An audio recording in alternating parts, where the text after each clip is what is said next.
Yes, alright. Nkulamusizaako nnyo mukwano gwanna gy'osinza obba ng'otuwuliriza oli ku UG Updates TV. Kaakati amawulire agaakagwawo waliwo ekiwandiiko ekyakafuluma ekirabikiddwako ku mikutu egimu naye nga gino emikutu myekusifu nga kiraga eggwanga erya Amerika litandise okutunuulira ebyobugagga by'eggwanga erya Uganda. Nkimanyi buli muntu ke kano akaseera kabadde alindiridde. Jjukira okujjukizaako emabega buli ggwanga US lyerumbye kigambibwa mbu babadde batunuulidde bya bugagga bigenda mu maaso, baba batunuulidde ebyobugagga ebigenda mu maaso n'okukakkalabiza mu nsi eyo.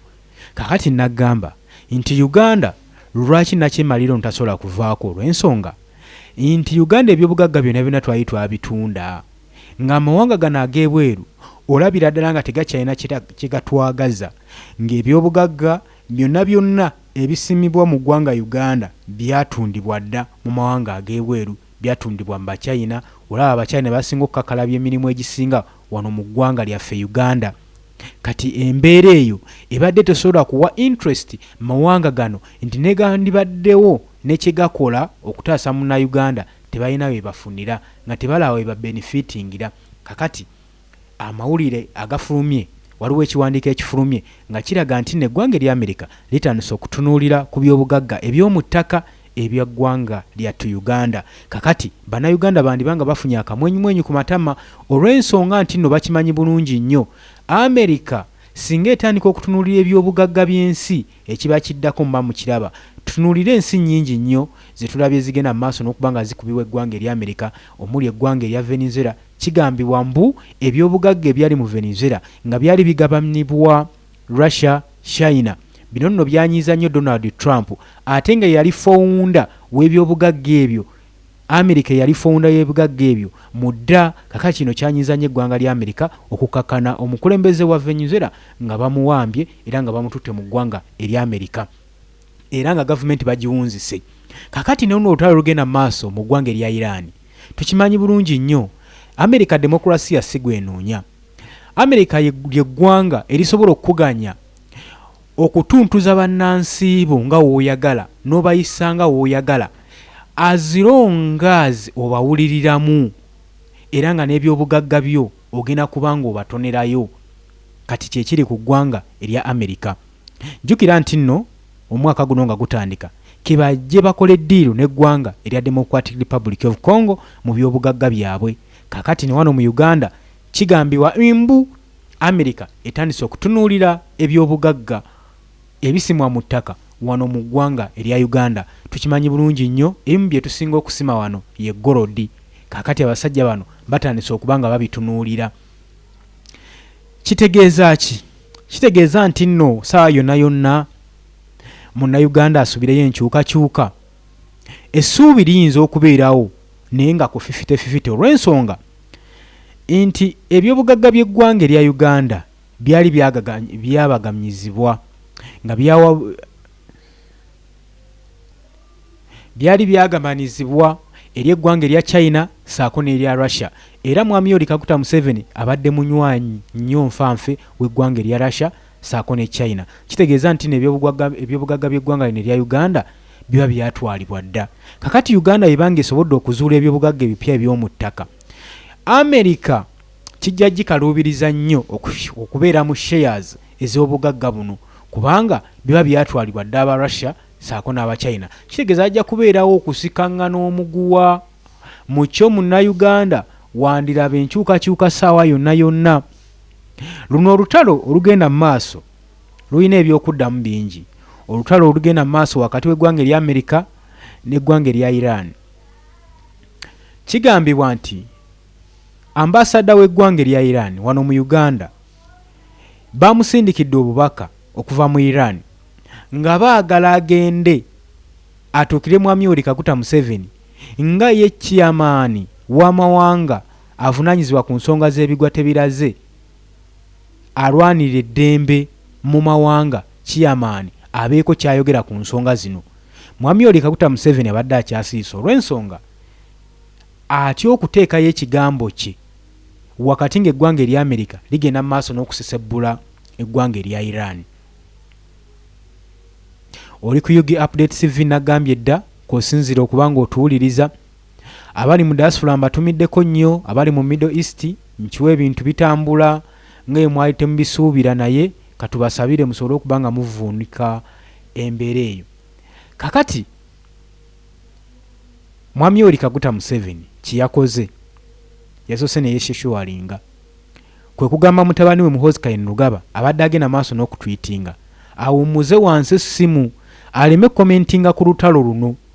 Jjukira ambasada w'eggwanga erya Iran yamutuukiridde dda abeeko nekyayoga muga muzeeyi ng'osirise gwe kiyamaani omulamba talina kye yayogedde paka kati, naye ayina ebigambo bye yavuddeyo n'ayogera ng'agenda maaso n'obiwerekereza ku lutalo luno olugenda mu maaso, era n'abaako statement z'akola ng'era ng'abanywanyi baffe buli ekigenda mu maaso tukiraba, naye tannabaako kyayogera ekiri fayino kubanga kyonna kyanaayogera kijja kuba kiraga sayidi kijagwa era kijja kuba kimukuba nga ye Yoweri Kaguta Museveni.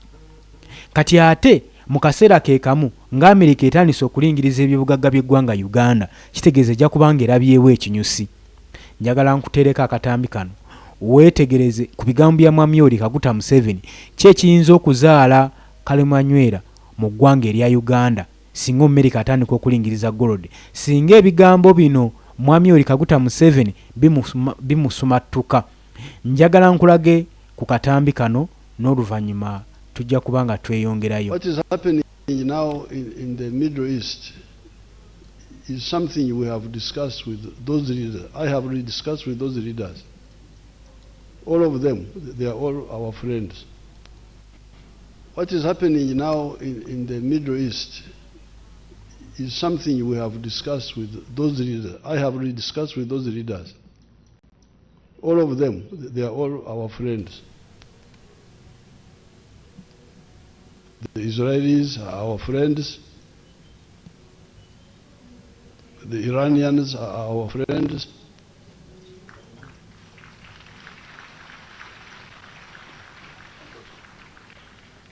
The UAE are our friends. The Qataris are our friends. The Saudis, the Americans. And when they were fighting last year, I put out, you know, I'm chairman of the non-aligned movement. Up to now, I'm still chairman. But when the fighting started last year, I first kept quiet. I didn't want. But after some time, I issued a statement. My staff can get that statement and give it to the people who are here, where I really externalized what we have been talking quietly with all these people.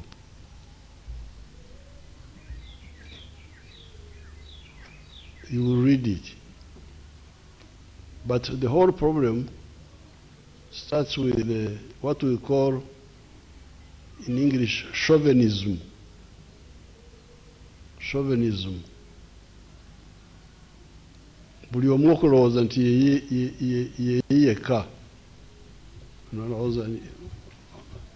Everybody thinks he's the one who is most important.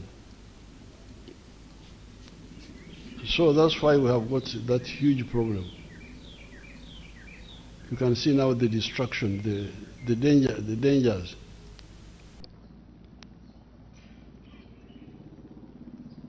I discussed with the Iranians, with all of them, the leaders, Ahmadinejad, Raisi, the one who was here, all of them, Hashem Rafsanjani.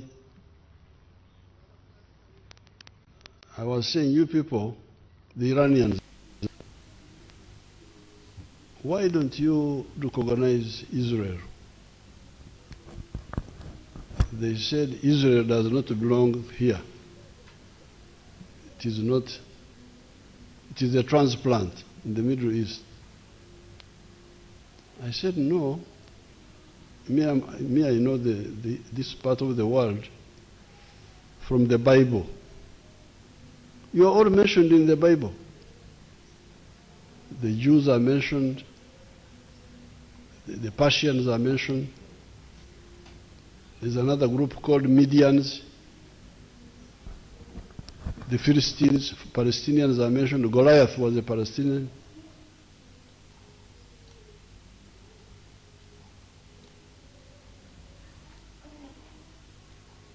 Yes, alright.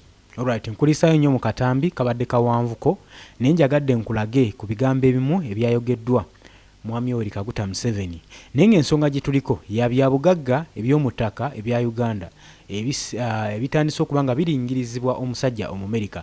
Ate omusajja Omumerika waateeka eriiso, waateeka focus, aba ayagalawo oba oyagala oba toyagala.